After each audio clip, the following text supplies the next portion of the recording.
ఇందాక దండకం చదివాము. ఈ దండకం ఎవరు రాశారు?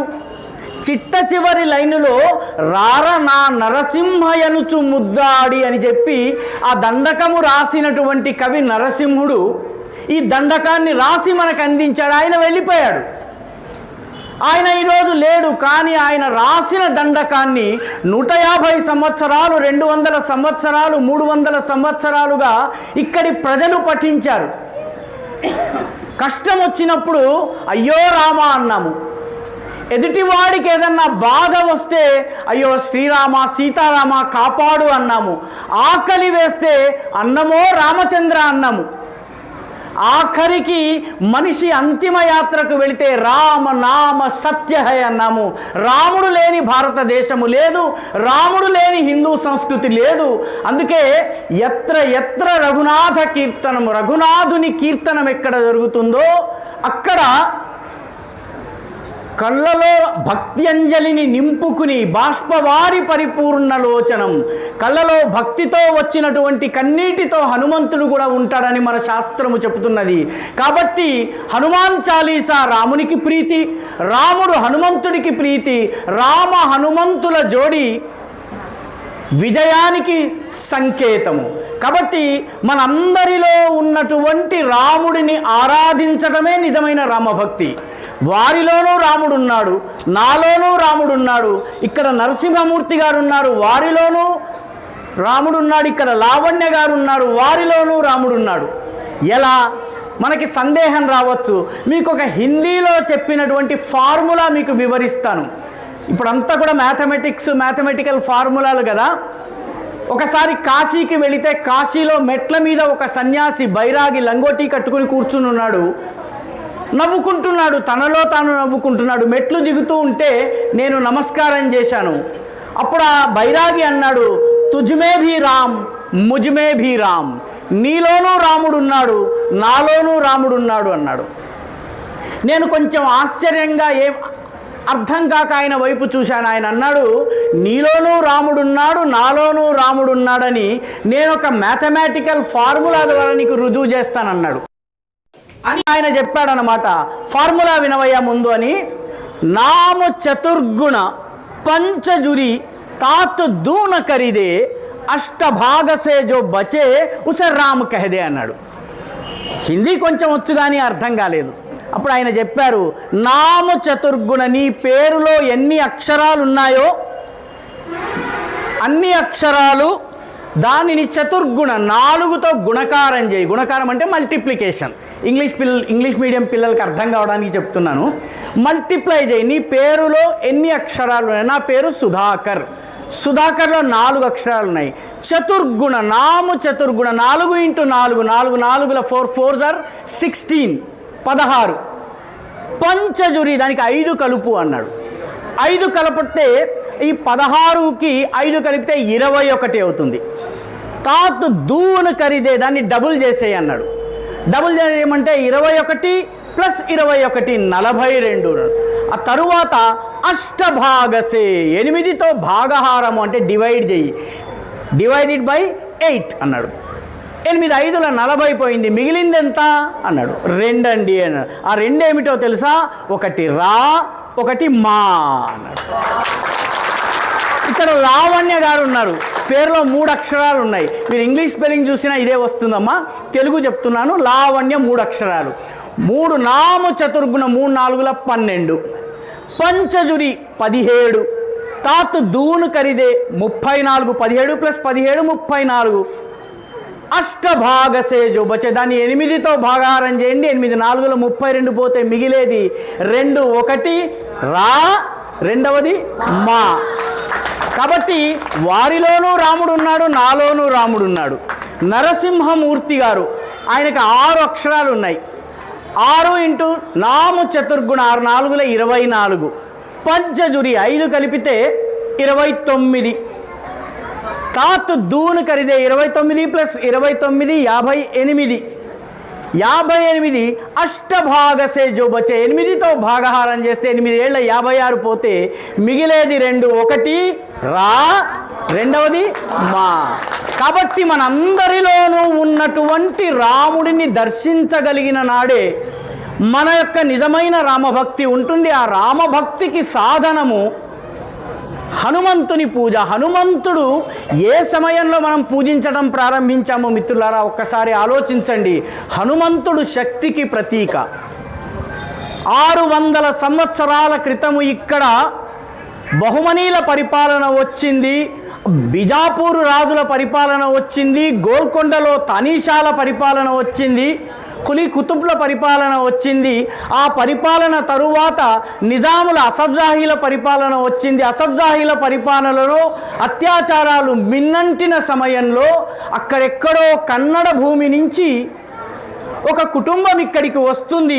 ఈ జడ్చర్లకు వచ్చి ఇక్కడ ఒక వెంకటేశ్వర స్వామి విగ్రహాన్ని ప్రతిష్ఠించి ఆయన పాదముద్రల్ని అక్కడ ప్రతిష్ఠించి ఆ పాదముద్రలు ఉన్న చోట ఇదిగో అనంతశయన పద్మనాభ స్వామి యొక్క విగ్రహము, ఇదిగో సీతారామ కళ్యాణపు విగ్రహం అని ఈ మంటపం ఏదైతే ఉందో ఆ మంటపంలో చెక్కించి ప్రజలకు రామకథను అనంత పద్మనాభుని అనంత లీలను చెప్పి 28 తరాలుగా ఈ దేవాలయాన్ని పోషిస్తున్నారు. ఇది ఒక కుటుంబపు గొప్పతనం కాదు, ఒక వ్యక్తి గొప్పతనం కాదు, ఇది ఒక జాతి సంకల్పము. ఈ ప్రాంతంలో రజాకార్ల అత్యాచారాలు మిన్నంటుతున్నటువంటి సమయంలో ఇక్కడ ఒక వెంకటేశ్వర స్వామి రావాలి.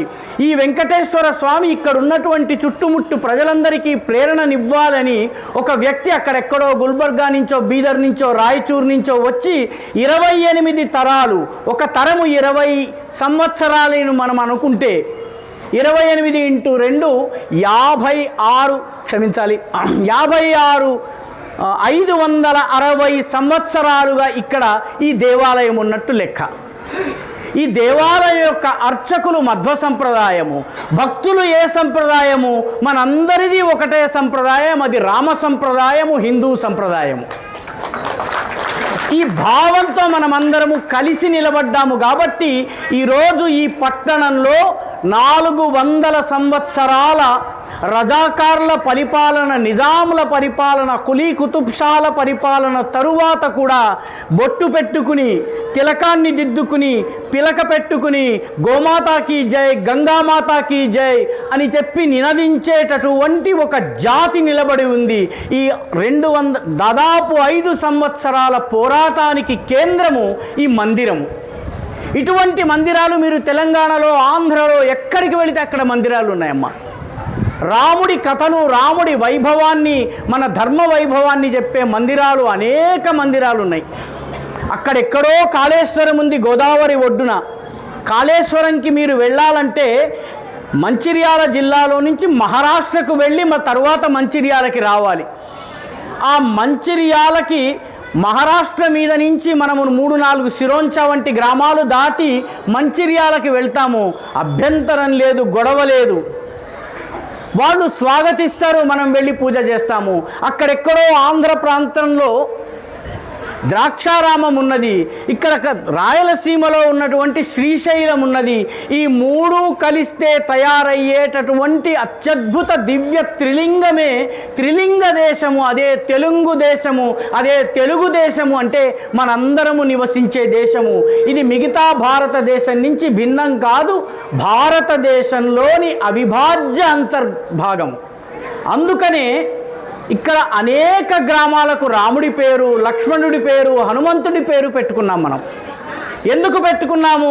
అక్కడెక్కడో అయోధ్యవాడు కదా, సరయూ తీరం వాడు కదా, ఆయన గురించి నేను ఎందుకు తలుచుకోవాలి అని అనలేదు. ఆ రాముడితో నేను ముడిపడాలి. ఇదిగో ఇది భద్రాచలం, ఇక్కడ సీతారాములు పర్ణశాలను కట్టుకున్నారు. ఇదిగో ఇక్కడ నేలకొండపల్లి, ఇక్కడి నుంచే రావణాసులు మా సీతమ్మ వారిని అపహరించుకు వెళ్ళిపోయారు. ఇదిగో ఈ శంషాబాద్ దగ్గర ఉన్నటువంటి అమ్ముగూడ, వాళ్ళు వనవాసంలో వస్తున్నప్పుడు సీతాపహరణకి ముందు వెళ్ళి అమ్ముపల్లిలో అక్కడ శివుణ్ణి పూజ చేశారు. ఇదిగో రాముడి యొక్క గుడి ఇక్కడ ఉంది అని చెప్పి చెప్తారు. అమ్ముపల్లి ఈరోజు శంషాబాద్కి చాలా దగ్గరగా ఉన్న సినిమా షూటింగ్లు బాగా జరుగుతాయండి అక్కడ. రాముడితో ప్రతి ఊరు ముడిపడుతూ వచ్చింది. తూర్పుగోదావరి జిల్లాకి రాముడు వెళ్ళలేదు కాబట్టి తూర్పుగోదావరి జిల్లా వాళ్ళు రాముడు మా దగ్గరకు కూడా వచ్చాడని చెప్పడానికి ఒక కథ అల్లుకున్నారు. ఆ ఊరిలో ఒక ఊరుంది, ఆ ఊరి పేరు సఖినేటిపల్లి. ఈ సకినేటిపల్లి వాళ్ళు ఏమంటారంటే, రాముడు సీత మా ఊరికి వచ్చారండి అంటే, ఎలా వచ్చారయ్యా? అసలు మ్యాప్లో ఎక్కడ కూడా రాముడు వెళ్ళిన రాముని వనగమన మార్గంలో సకినేటిపల్లి లేదే అంటే, లేదు వచ్చాడు. ఇద్దరు నడుస్తూ వస్తే సీతమ్మ వారికి కాళ్ళు నొప్పులు పుట్టాయి. సఖి ప్రభు నేటి పల్లె ఏది, ఎక్కడ విశ్రాంతి తీసుకుందాం అందిట. అప్పుడు రాముల వారు ఒక చోటను చూపించి, సఖి నేటి పల్లె ఇదే అన్నట్ట. సకినేటిపల్లి ప్రజలు ఏమంటున్నారు, రాముల వారు మా ఊరికి వచ్చారు. నిజంగా వచ్చారా రాదా తెలియదు, కానీ రామునితో మమేకము కావడం కోసము మనందరి యొక్క తాపత్రయము కాబట్టి సకినేటిపల్లి. అక్కడ ఒక ఊరుంది, దాని పేరు సిద్ధాంతం. ఆ సిద్ధాంతం ఊరి ప్రజలు ఏమంటారంటే, మా సీతమ్మ వారు భూమిలోకి వెళ్ళింది మా ఊళ్ళోనేనంటారు. అరే సీత ఇక్కడికి రాలేదు కదా అంటే, వచ్చిందంటారు. మీరు కాదు అంటే మీతో గొడవ పెట్టుకుంటారు. ఏమిటంటే సీత అంతమైన చోట కాబట్టి సీతాంతము కాస్త సిద్ధాంతమైందంటారు. నిజమా అబద్ధమా మనకి తెలియదు, కానీ ఆ రాముడితో మమేకం కావాలి. ఎందుకంటే అష్టభాగసే జో బచే ఉసే రామ్ కహదే, నీలోనూ రాముడు నాలోనూ రాముడు. ఆ రామతత్వాన్ని అర్థం చేసుకున్న హనుమంతుడిని తలుచుకునేందుకు మనము హనుమాన్ చాలీసా చేశాము. అంతకుముందు రామరక్షా స్తోత్రం చదివాము. ఆ తర్వాత హనుమాన్ దండకాన్ని చేశాము. నైజాం యొక్క దుష్ట పరిపాలన నడుస్తున్నప్పుడు ఇటువంటి దేవాలయాలు రక్షణనిచ్చాయి. ఈ దేవాలయంలో ఆకలేసిన వాడికి అన్నం పెట్టారు కాబట్టి అది అన్నశాల. వేద పఠనాన్ని మిగతా ప్రపంచంలో నిరోధించి వాళ్ళను వధించేటటువంటి పరిస్థితి ఉంది కాబట్టి ఈ ఎత్తైన గోడలున్నటువంటి దేవాలయం లోపల వేద విద్యను కాపాడారు కాబట్టి ఇది వేదశాల. ఇక్కడ యజ్ఞాలు నిరంతరం జరిగేవి కాబట్టి దేవాలయము యజ్ఞశాల. పాతకాలపు హనుమాన్ మందిరం ఎక్కడికి వెళ్ళినా సరే కండలు తిరిగినటువంటి హనుమంతుడు గదను చేత పట్టుకున్నటువంటి ప్రతి గుడి లోపల కూడాను బార్స్ ఉండేవి, వ్యాయామం చేయడానికి బార్స్ ఉండేవి. ఇక్కడ 60 ఏళ్ల వయస్సు ఉన్నటువంటి వాళ్ళు ఎవరైనా కూడాను ప్రతి హనుమంతుడి గుడిలో బార్స్ అండ్ ఇవి ఉండేవి. వాటి మీద ఎక్సర్సైజ్ చేయమనేవాళ్ళు. ఎందుకంటే నీ లోపల శక్తి కావాలి. ధర్మాన్ని రక్షించడం అనేది పూజ ద్వారా మాత్రమే కాదు.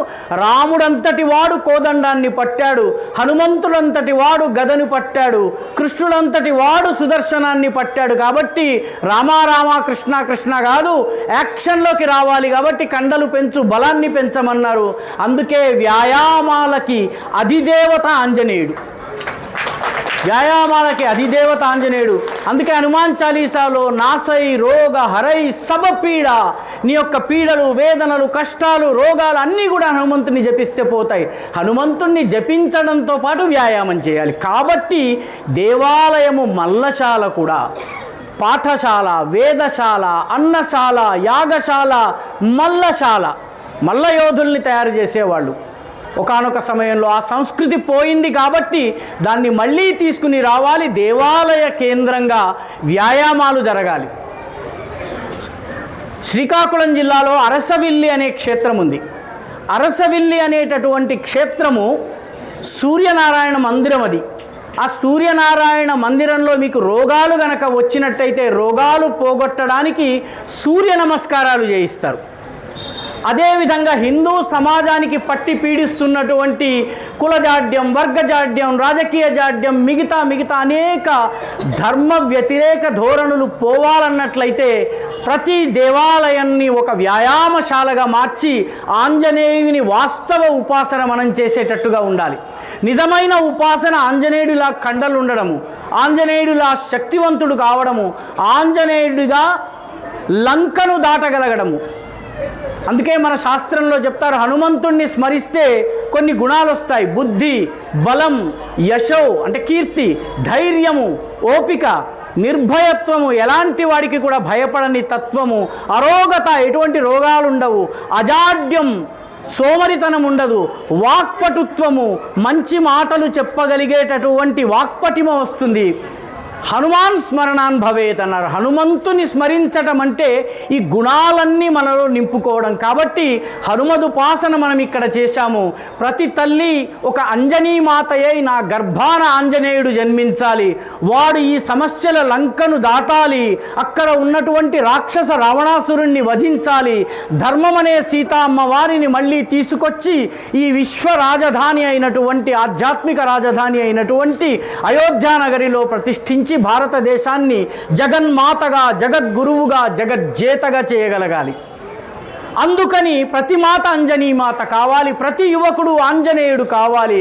ఎందుకంటే అవసరమైన చోట శక్తి, లంకిణిని ఒక దెబ్బతో చంపగలిగాడు. అవసరమైన చోట శక్తి. మైనాకుడు ప్రార్థించి నా మీద కూర్చోవయ్యా, కాసేపు సేద తీరవయ్యా అంటే అక్కడ భక్తి. మరి ఇంకొక రాక్షసి ఉంటుంది, ఆ రాక్షసి నోరు తెరిచి మింగేయడానికి ప్రయత్నిస్తే చిన్న రూపం ధరిస్తాడు, సూక్ష్మ రూపధరి సియహిది కావ, చిన్న రూపం ధరిస్తాడు. ఆ తరువాత బయటకు వచ్చేసి మళ్ళీ వికట రూపాన్ని ధరిస్తాడు. వికట రూపధరి లంక జలావా, జరావా అని ఉంటుంది హనుమాన్ చాలీసాలో.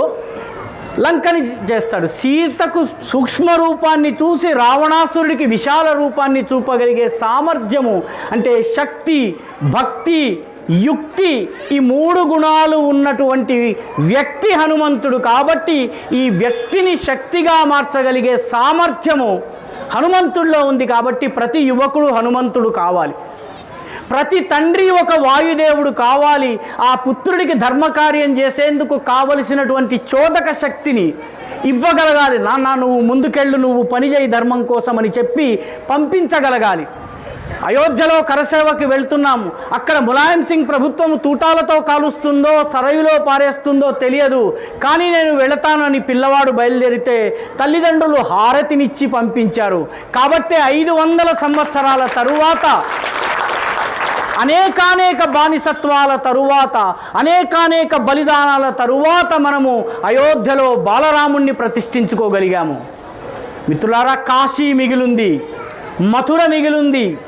ఎందుకంటే దుష్ట శక్తుల్ని దునుమాడేటటువంటి అపార శక్తి ఉన్నటువంటి శ్రీకృష్ణ భగవానుడు జరాసంధుడు, కీచకుడు, బకాసురుడు, ఆ తరువాత మిగతా ప్రలంబాసురుడు, తృణావర్తుడు, కంసుడు, వీళ్ళందరినీ జయించేందుకు ధర్మ మార్గంలో నిలబడేందుకు ఒక 5 యువకుల్ని ఎంచుకున్నాడు. ఆ పంచపాండవులను తయారు చేసి ధర్మ మార్గంలో తీసుకువెళ్ళి వాళ్ళ ద్వారా పనిచేసి తాను మాత్రం వేణువు వాయించుకుంటూ కూర్చున్నాడు.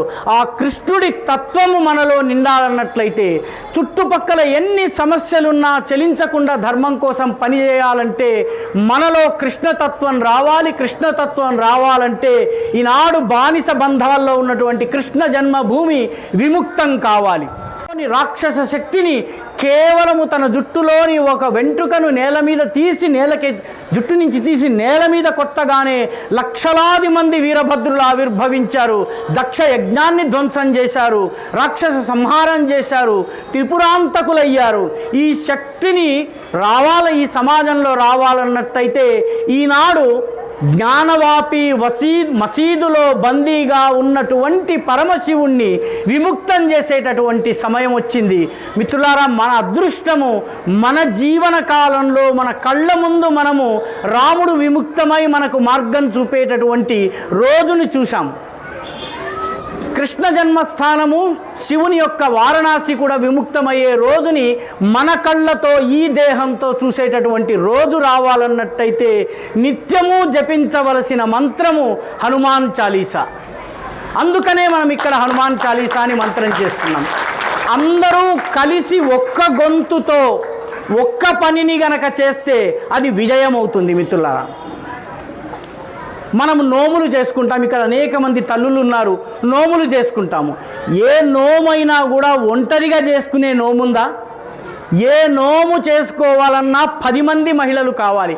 నందికేశుడి నోము అని ఒక నోముందమ్మా.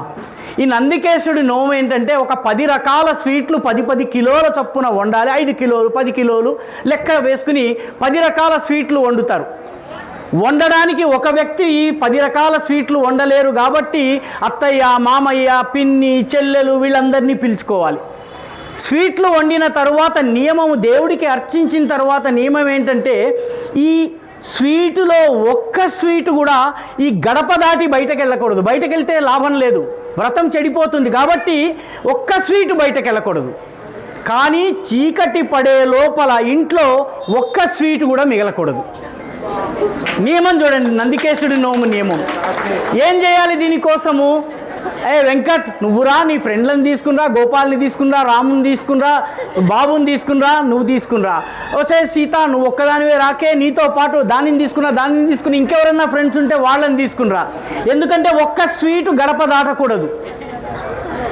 అన్ని స్వీట్లు ఖతమైపోవాలి సూర్యాస్తమయం లోపల. 60 కిలోలు 70 కిలోల స్వీట్లని ఖతం చేయాలంటే ఒక్క రాకాసు దాకా ఎన్ని స్వీట్లు తింటాడు? కాబట్టి నందికేశుడి నోము ఏం చెప్తున్నదంటే, నీకు వండేందుకు 10 మంది కావాలి, వడ్డించేందుకు 10 మంది కావాలి, తినేందుకు 100 మంది కావాలి. ఈ 120 మంది అంటే 120 కుటుంబాలు నీవి. అంటే ఒక సాధారణమైన నోములో మనము దేవుడితో పాటు సమాజాన్ని కలిపే పని చేస్తాము. మన ఇంటికి కొత్త కోడలు వస్తుంది.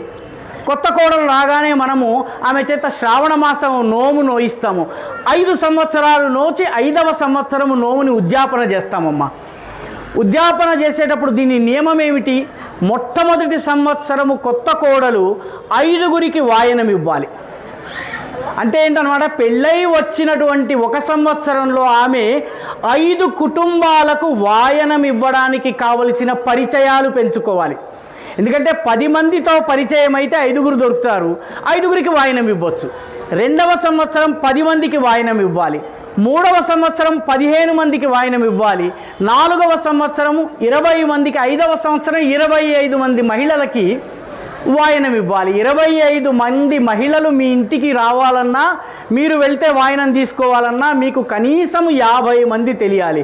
కాబట్టి ఎవరూ తెలియని ప్రాంతానికి కోడలుగా వచ్చిన అమ్మాయి 5 సంవత్సరాల్లో ఊరంతటితో ఫ్రెండ్స్ అయిపోతుంది.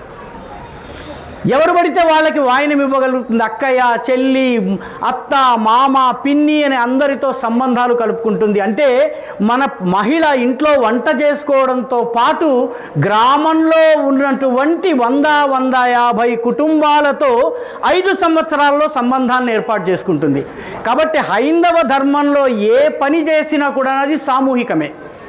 భజన ఒకడు చేయవచ్చు, నామస్మరణ, నీకు పుణ్యం వస్తుంది. కానీ భజన చేసేటప్పుడు 10 మంది ఉండాలి. 10 మందితో పాటు ఒకడు తాళం వేసేవాడు కావాలి, ఒకడు మధ్యలో కొట్టేవాడు కావాలి, ఒకడు హార్మోనియం పట్టేవాడు కావాలి. మనందరి నోట ఒకే మంత్రము, ఒకే స్వరంతో, ఒకే వేగంతో రావాలి. దీని ద్వారా ఐక్యత వస్తుంది. మన వేదాలలో చెప్పినటువంటి మాట ఏంటంటే, సంగచ్చధ్వం సంవదధ్వం సంవో మనాంసి జానతాం దేవాభాగం యథాపూర్వే సంజానానా ఉపాసతే. సంగచ్చధ్వం కలిసి నడుద్దాం. ఈరోజు వీధి నుంచి హనుమాన్ భక్తులు హనుమాన్ చాలీసా చదువుకుంటూ ఇక్కడ ఉన్నటువంటి రకరకాల పేటల్లోంచి, వీధుల్లోంచి నడుచుకుంటూ వచ్చారు.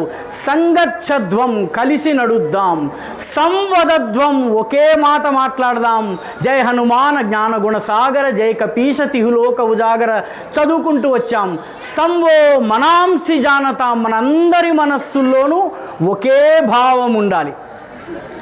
అందుకనే ఇక్కడ రాముడి ముఖంగా వెంకటేశ్వర స్వామి రూపంలో, లేకపోతే హనుమంతుడి రూపంలో ఉన్నటువంటి దేవుడిని మన మనస్సుల్లో నింపుకున్నాము. సంవో మనాంసి జానతాం దేవాభాగం యథాపూర్వే సంజానానాం ఉపాసతే.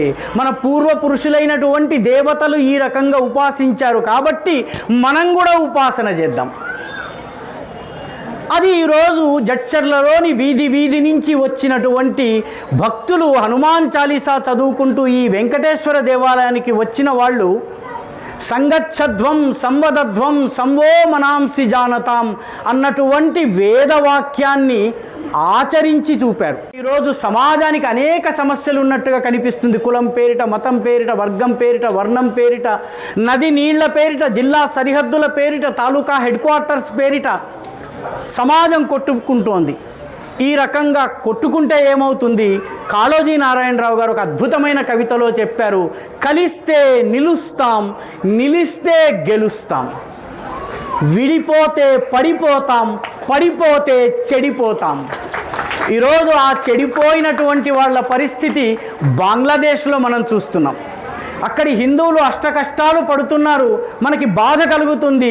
కానీ భారతదేశంలోకి రా, ఈ హిందువుల దేశంలోకి రా, నీకు ఇక్కడ రక్షణ ఉంటుందంటే లేదు లేదు, మేం భాయి భాయి, నువ్వు కహాసే ఆయి అని చెప్పి అడిగి అక్కడే ఉండిపోయారు వాళ్ళు. ఈరోజు లేదయ్యా బాబు, నీ మతము నా మతము వారి మతము ఏ మతమైనా దేవునికి సమ్మతమే అని అన్న కారణంగా దీపు చంద్ర దాస్ అనే యువకుడిని కొట్టి చంపారు. కాబట్టి సరైనటువంటి జ్ఞానము, నేనెవరు, నా అస్తిత్వం ఏమిటి, నా ఉనికి ఏమిటి, నా ధర్మం ఏమిటి, నా కర్తవ్యం ఏమిటి అన్నటువంటి బోధ లేకపోతే ఈరోజు బంగ్లాదేశ్లో జరిగినది ఒక 50 సంవత్సరాల తరువాత మన భారతదేశంలో, మన రాష్ట్రంలో, మన వీధిలో కూడా జరగవచ్చును. కాబట్టి యువకులను ప్రేరేపించాలి. పాతకాలం తాతలు తండ్రులు చెప్పేవాళ్ళు, పిల్లలు కూర్చోబెట్టినప్పుడు పాట నేర్పేవాళ్ళు. ఏమని పాట నేర్పేవాళ్ళు? పిల్లలు కోతులు అల్లరి చేస్తూ ఉంటారు, తాతగారు చెప్పేవారు, కోతులు అయ్యేదెందుకురా అంటే జవాబు వచ్చేది, కొమ్మలు విరిచేటందుకురా. కొమ్మలు విరిచేదెందుకురా, వంతెన గట్టేటందుకురా. వంతెన గట్టేదెందుకురా, లంకకు చేరేటందుకురా. లంకకు చేరేదెందుకురా, రావణు చంపేటందుకురా. రావణు చంపేదెందుకురా, సీతను తెచ్చేటందుకురా. సీతను తెచ్చేదెందుకురా, రామునికిచ్చేటందుకురా. రఘురామునికిచ్చేటందుకురా. రామునికిచ్చేదెందుకురా, అయోధ్య చేరేటందుకురా. అయోధ్య చేరేదెందుకురా, రామరాజ్యము స్థాపించేటందుకురా. చిన్న పిల్లలకు తాతలు మామలు నేర్పించిన రోజు ఈ కోతులు హనుమంతుళ్ళు అవుతారు. ఈ కోతులు హనుమంతుళ్ళు కావాలన్నట్టయితే ఆ రకమైనటువంటి జ్ఞానబోధ చేసే జాంబవంతులు కావాలి. హనుమానీ శక్తి ఇది అని చెప్పే జాంబవంతులు కావాలి. ఆ బాధ్యతను మనం స్వీకరించాలి. ఒకసారి హనుమాన్ చాలీసా చదివితే సరిపోదు, ఒక నెలలో కలిస్తే సరిపోదు. హిందువు నిత్యము కలవాలి. నిత్యము కలిసేందుకే మన ధర్మము మనకి తీర్థయాత్రల్ని పెట్టింది, దేశాటనను పెట్టింది. పాతకాలంలో నువ్వు శివుణ్ణి పూజిస్తే, శివుణ్ణి పూజించేవాడు 12 జ్యోతిర్లింగాలు తిరగాలన్నారు. ఎక్కడున్నాయండి ఈ 12 జ్యోతిర్లింగాలు? సౌరాష్ట్రే సోమనాథంచ, గుజరాత్లో సముద్ర తీరంలో సోమనాథ మందిరం ఉంది. 2వ మందిరం జ్యోతిర్లింగం ఎక్కడ? శ్రీశైలే మల్లికార్జునం, దక్షిణ భారతదేశంలోని ఆంధ్రప్రదేశ్ తెలంగాణ సరిహద్దుల్లో కృష్ణానది ఒడ్డున. 3వది ఉజ్జయిన్యాం మహాకాలం, అంటే మధ్యప్రదేశ్కి వెళ్ళమన్నారు. ఆ తర్వాత 4వది ఓంకారం అమలేశ్వరం, పశ్చిమం వైపు వెళ్ళమన్నారు. ఆ తర్వాత సేతుబంధేతు రామేశం, మళ్ళీ దక్షిణ భారతదేశానికి రా. ఆ తర్వాత నాగేశం దారుకావ్ అనే గుజరాత్కి వెళ్ళండి. వారణాస్యాంతు విశ్వేశం, పైకి ఉత్తర భారతదేశంలోని ఉత్తరప్రదేశ్కి వెళ్ళండి. ఈ రకంగా మొత్తము 12 జ్యోతిర్లింగాల యొక్క దారిని మీరు కనుక స్తోత్రాన్ని ఇలా గీసుకుంటూ వస్తే, ఎవరో సూదితోటి చినిగినటువంటి గుడ్డని కుట్టేందుకు ఈ రకంగా కుట్టినట్టుగా కనిపిస్తుంది. ఉత్తరం తర్వాత దక్షిణము, దక్షిణం తర్వాత తూర్పు, తూర్పు తర్వాత పడమర, పడమర తరువాత మధ్య. ఈ దేశాన్ని కలిపి ఉంచేందుకు, కలిపి కుట్టేందుకు విధాత అయినటువంటి పరమపిత అయినటువంటి పరమేశ్వరుడు 12 జ్యోతిర్లింగాన్ని 12 చోట్ల పెట్టాడు. ఎందుకంటే దేశమంతా నీది అన్న భావన కావాలి. అమ్మవారిని పూజిస్తాను. 52 శక్తిపీఠాలు ఉన్నాయండి. 52 శక్తిపీఠాల్లో మొట్టమొదటి శక్తిపీఠం ఎక్కడుందండి? లంకాయాం శాంకరీదేవి. ఈనాటి శ్రీలంకలో ఉన్నటువంటి శాంకరీదేవి మొదటి శక్తిపీఠం. ఆ తరువాత ఒక శక్తిపీఠం ఎక్కడుందండి? హింగులాజ్లో ఉంది. హింగులాజ్ ఎక్కడుంది? పాకిస్తాన్లోని బలూచిస్తాన్లో ఉంది. ఆ తరువాత ఒక పీఠం ఎక్కడుంది? ఢాకా, ఈనాడు బంగ్లాదేశ్ రాజధాని అయినటువంటి ఢాకాలో ఉన్నటువంటి ఢాకేశ్వరి, చిట్టగాంగ్లో ఉన్నటువంటి చట్టేశ్వరి. అస్సాంలో అమ్మవారి యోనిపీఠం పడింది, అది కామాఖ్య పీఠము. అమ్మవారి యొక్క కుడి చేయి పడింది, అది కలకత్తా కాళీ, క్షమించాలి, నాలుక పడింది. ఇంకొక చోట అమ్మవారి యొక్క కళ్ళు పడ్డాయి, హిమాచల్ ప్రదేశ్లో, దాని పేరు నైనాదేవి. ఈ రకంగా మొత్తం మనకు కూడా 2 శక్తిపీఠాలు ఉన్నాయి, ఒకటి అలంపురం జోగులాంబ, ఒకటి శ్రీశైలం. ఆ 3వది పురుహూతికాదేవి పిఠాపురంలో ఉన్నది. ఈ రకంగా ఈ దేశము యావత్తు తిరగాలి. మనము శ్రీ వైష్ణవులు అయితే 108 దివ్య దేశాలు పోవాలండి. 108 దివ్య దేశాల్లో ఒకటి దక్షిణ భారతదేశంలోని శ్రీరంగంలో ఉంటే, ఒకటి బదరికాశ్రమంలో ఉందండి, ఉత్తర భారతదేశంలో హిమాలయాల దగ్గర. కాబట్టి నువ్వు విష్ణువును పూజిస్తే యావత్ దేశం తిరగాలి. కాబట్టి దేశము ధర్మము వేరు కావు, దేశాన్ని పూజించడమే ధర్మాన్ని పూజించటము. రాముని కథ ఈ దేశాన్ని ఉత్తరం నుంచి దక్షిణం కలిపిందండి. జాగ్రత్తగా కథను గమనించండి. రాముల వారు పుట్టింది అయోధ్యలో, వివాహమాడిన సీతది సీతామఢి బీహార్. ఆ తరువాత వాళ్ళు వనవాసానికి బయలుదేరి వచ్చినటువంటి సరయూ నదీ తీరం తర్వాత వచ్చినటువంటి ప్లేసు చిత్రకూటము. ఆ చిత్రకూటం తర్వాత వచ్చింది దక్షిణాదిలోని నందిగ్రామ్.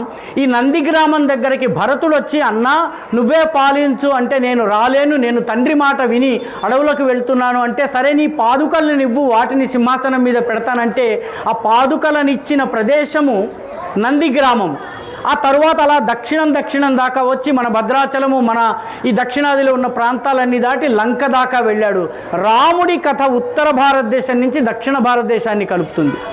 కృష్ణుడి కథ తూర్పుని పడమరతో కలుపుతుంది. కృష్ణుడి రాజధాని ద్వారక పశ్చిమ సముద్ర తీరంలో ఉందమ్మా. కృష్ణుడు 3 సార్లు అస్సాంకి వెళ్తాడు.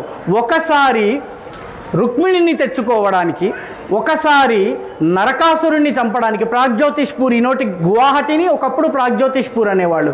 3వసారి ఆయన మనవడు లవ్లో పడ్డాడు. పడి ఉషా అనే అమ్మాయిని ప్రేమిస్తే అక్కడ ఉన్నటువంటి బాణాసురుడు ఆయన్ని అరెస్ట్ చేసి జైల్లో ఉంచాడు, ఒక కోటలో దాచాడు. కృష్ణుడు వెళ్ళి బాణాసురుడితో యుద్ధం చేసి ఆ ఉషను అనిరుద్ధుడిని తీసుకుని 3వసారి వస్తాడు. కాబట్టి మహాభారత గాథ తూర్పు నుంచి పడమరకి కలిపితే రామాయణము ఉత్తరం నుంచి భారతదేశాన్ని కలుపుతుంది. కాబట్టి ఈ పవిత్ర భారతదేశ రక్షణ అంటే హిందూ ధర్మ రక్షణ, సనాతన భారతీయ జీవన విలువల రక్షణ మిత్రులారా. కాబట్టి ఈ పనిని ఒకరోజు హనుమాన్ చాలీసా చదివి ఇంట్లో కూర్చుంటే సరిపోదు, నిరంతరం కొనసాగించాలి. మీరు ఈరోజు ఇంత పెద్ద సంఖ్యలో వచ్చి ఇంత ఓపికగా విన్నందుకు మీకు అనేకానేక ధన్యవాదాలు. మీ యొక్క ఈ ధార్మిక ఉత్సాహము, భావన ఇది నిరంతరము కొనసాగాలి. 9వ ఎక్కంలాగా మీ జీవితాలు 8వ ఎక్కంలాగా జరగకూడదు. 8వ ఎక్కం 8th మల్టిప్లికేషన్ టేబుల్ ఏం జరుగుతుందంటే 8 1 8, 8 2 16, 1 + 6 7, 8 3 24, 2 + 4 6, 8 5 8 4 32, 3 + 2 5. ఏం జరుగుతున్నది? మొట్టమొదట 8, రెండవసారి 7, దాని తర్వాత 6, దాని తర్వాత 5, దాని తర్వాత 4, 3, 2, 1, 0. కాబట్టి చాలా ఉత్సాహంగా హనుమాన్ చాలీసా చేశాం. వచ్చే నెలకి ఎవరూ లేరు. 8వ ఎక్కం ఇలా ఉండొద్దు, 9వ ఎక్కంలాగా స్థిరంగా ఉండాలి. 9వ ఎక్కం ఏం చెప్తుంది? 9 1 9, 9 2 18, 1 + 8 9, 9 3 27, 2 + 7 9, 9 4 36, 3 + 6 9, 9 5 40, 9 5 45, 5 + 4 9. ఇక్కడ 9 9 9 9 9. అదే ఉత్సాహంతో, అదే దీక్షతో, అదే పట్టుదలతో, అదే భక్తితో, అదే శ్రద్ధతో జీవితమంతా ధర్మకార్యం చేయటం 9వ ఎక్కం చెప్తే, 8వ ఎక్కము మొదటి రోజు మహా ఉత్సాహంగా మొదలు పెడతాము. 2వ రోజు పవన్ కళ్యాణ్ సినిమా వచ్చింది, 1000 రూపాయల టికెట్ని ఎలా సంపాదించాలి అంటాము. 3వ రోజున విరాట్ కోహ్లీ ఆడుతున్నాడు, ఈరోజు మ్యాచ్ చూసి రేపు హనుమంతుడిని తలుచుకుందాము. 4వ రోజున ఇంకొక పని, 5వ రోజున ఇంకొక పని, 6వ రోజున మన వల్ల కాదులేరా అంటాము. చివరికి 8 7 6 5 4 3 2 1 0. కాబట్టి మీ అందరిలో ఉన్నటువంటి భక్తి 9వ ఎక్కంలా స్థిరంగా ఉండాలి. ఈ సంఘటన 10వ ఎక్కంలాగా 10 ఒకట్ల 10, 10 రెండ్ల 20, 2 ప్లస్ 0 2, 10 మూడ్ల 30, 3 ప్లస్ 0 3. ఇలా మీ యొక్క ధర్మభక్తి, మీ యొక్క సంఘటన కార్యము అందరినీ కలుపుకునే శక్తి దినదిన ప్రవర్ధమానమై 10వ ఎక్కంలాగా ఉండాలి. కాబట్టి జీవితంలో 8వ ఎక్కంలాగా ఉండకూడదు. మన యొక్క ధ్యానము, దృష్టి, తపస్సు, తపన 9వ ఎక్కంలాగా ఉండాలి. మన హిందువులందరి మధ్య సమైక్యత 10వ ఎక్కంలాగా ఉండాలి. ఇక్కడ మనందరము చప్పట్లు కొట్టుకుంటున్నాము. ఇక్కడ దేవుడికి తప్ప మరొకరికి చప్పట్లు కానీ జయ జయకారాలు లేవమ్మా. ధన్యవాదాలు.